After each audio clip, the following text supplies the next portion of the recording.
나이가 들수록 점점 친구 만들기가 어려워진다고들 말합니다. 하지만 진짜 문제는 나이가 많아서가 아니라 우리가 다시 관계를 시작하는 방법을 잊어버렸기 때문일지도 모릅니다. 한 심리학자는 이렇게 말했습니다. 인간관계는 나이를 먹는다고 사라지는 게 아니라 멈춰 있는 동안 줄어드는 것이다. 관계는 나이가 아니라 용기에서 시작됩니다. 70세의 김할아버지는 아내를 먼저 보내고 외로움에 시달렸습니다. 매일 같은 카페, 같은 산책길, 같은 TV. 그렇게 몇 년을 보냈죠. 그러던 어느 날 동네 걷기 모임에 참여했습니다. 처음엔 어색하고 불편했지만 그 모임에서 만난 사람들과 아침마다 인사를 나누는 것만으로도 하루가 달라졌습니다. 친구를 새로 만든다는 건 인생을 다시 시작한다는 뜻이었어요. 그분의 말입니다. 관계를 시작하는 첫 번째 방법은 열린 태도입니다. 우리는 나이가 들수록 관계는 자연스럽게 만들어져야 한다고 착각합니다. 하지만 사실은 반대입니다. 관계는 의도적으로 만들어야 생깁니다. 먼저 인사하고 먼저 다가가는 단순한 행동이 생각보다 큰 변화를 만들어냅니다. 두 번째는 SNS를 활용하는 방법입니다. 많은 분들이 SNS는 젊은 사람들만 쓰는 것이라고 생각하죠. 하지만 지금은 온라인이 새로운 인연의 첫 시작점이 되는 시대입니다. 사진을 올리고 생각을 나누고 공감의 댓글 하나를 남기는 것만으로도 누군가와 연결되는 계기가 만들어집니다.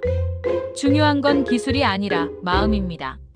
나를 조금 열어두는 그 마음이 새로운 친구의 문을 여는 열쇠가 됩니다.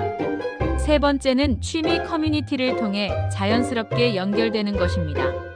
좋은 인간관계는 목적 없는 만남에서 생깁니다. 무엇을 얻으려 하기보다 그냥 함께 무언가를 하는 시간이 관계를 만듭니다. 사진, 그림, 요리, 운동, 걷기, 독서 어떤 것이든 상관없습니다. 공통의 관심사는 말보다 빠르게 마음을 잇습니다. 혼자였던 시간이 자연스럽게 나눔의 시간으로 바뀌는 순간이 생깁니다. 미국의 하버드 성인발달 연구에서는 이렇게 밝혔습니다. 인간관계의 질이 수명을 결정하는 가장 큰 요인이다. 돈도 명예도 아닌 관계였습니다.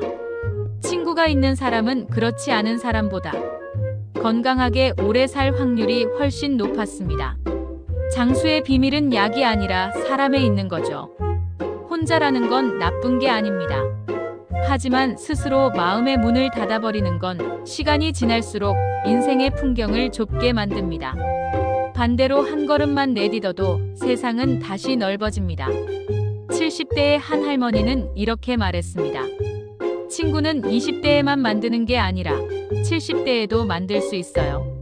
다만 기다리지 않고 먼저 손을 내밀면 됩니다. 그 말에 많은 이들이 고개를 끄덕였습니다. 관계는 기술이 아니라 태도입니다. 작은 인사 한마디, SNS에 남긴 따뜻한 댓글, 취미 시간을 함께 보내는 것. 그 사소한 행동들이 쌓여 인생을 다시 따뜻하게 덮어줍니다. 나이가 들었다고 관계가 사라지는 건 아닙니다. 마음이 다칠 때 사라질 뿐입니다. 마음을 여는 순간 다시 친구는 생깁니다. 오늘 이 영상을 보고 계신 분들께 말씀드리고 싶습니다.